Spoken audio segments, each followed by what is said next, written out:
Matthew chapter 23. Then Jesus said to the crowds and to his disciples, "The teachers of the law and the Pharisees sit in Moses' seat. So you must be careful to do everything they tell you. But do not do what they do, for they do not practice what they preach. They tie up heavy, cumbersome loads and put them on other people's shoulders, but they themselves are not willing to lift a finger to move them. Everything they do is done for people to see. They make their phylacteries wide and the tassels on their garments long. They love the place of honor at banquets and the most important seats in the synagogues. They love to be greeted with respect in the marketplaces and to be called rabbi by others. But you are not to be called rabbi, for you have one teacher, and you are all brothers. And do not call anyone on earth Father, for you have one Father, and he is in heaven. Nor are you to be called instructors, for you have one instructor, the Messiah. The greatest among you will be your servant, for those who exalt themselves will be humbled, and those who humble themselves will be exalted. Woe to you, teachers of the law and Pharisees, you hypocrites! You shut the door of the kingdom of heaven in people's faces. You yourselves do not enter, nor will you let those enter who are trying to. Woe to you, teachers of the law and the Pharisees, you hypocrites!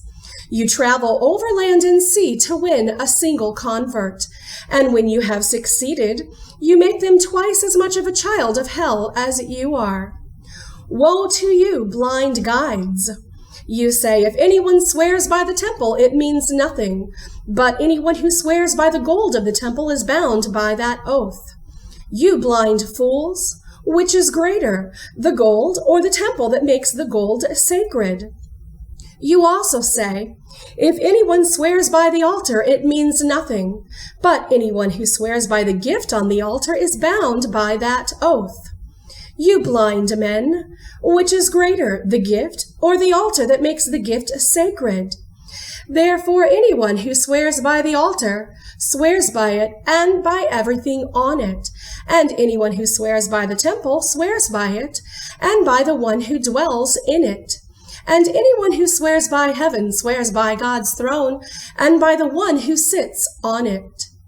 Woe to you, teachers of the law and the Pharisees, you hypocrites!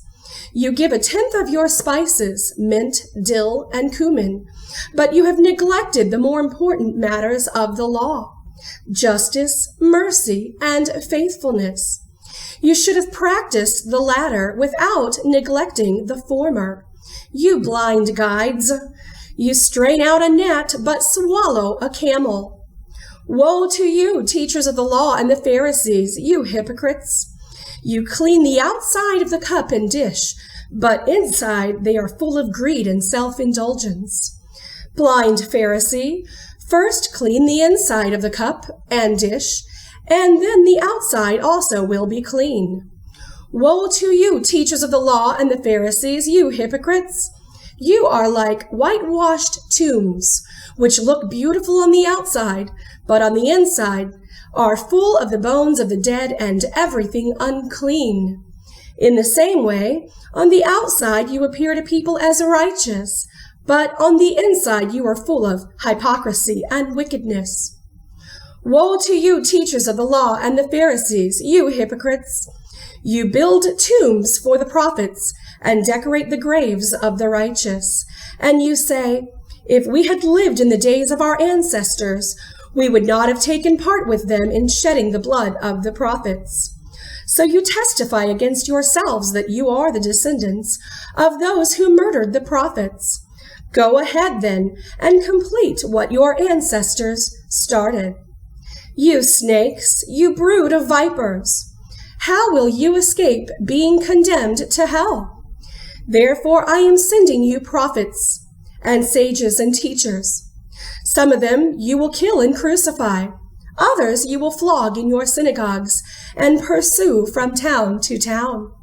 And so upon you will come all the righteous blood that has been shed on earth, from the blood of righteous Abel to the blood of Zechariah, son of Berechiah, whom you murdered between the temple and the altar.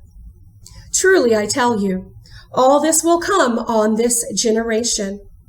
Jerusalem, Jerusalem, you who kill the prophets and stone those sent to you, how often I have longed to gather your children together, as a hen gathers her chicks under her wings, and you were not willing. Look, your house is left to you desolate. For I tell you, you will not see me again until you say, Blessed is he who comes in the name of the Lord.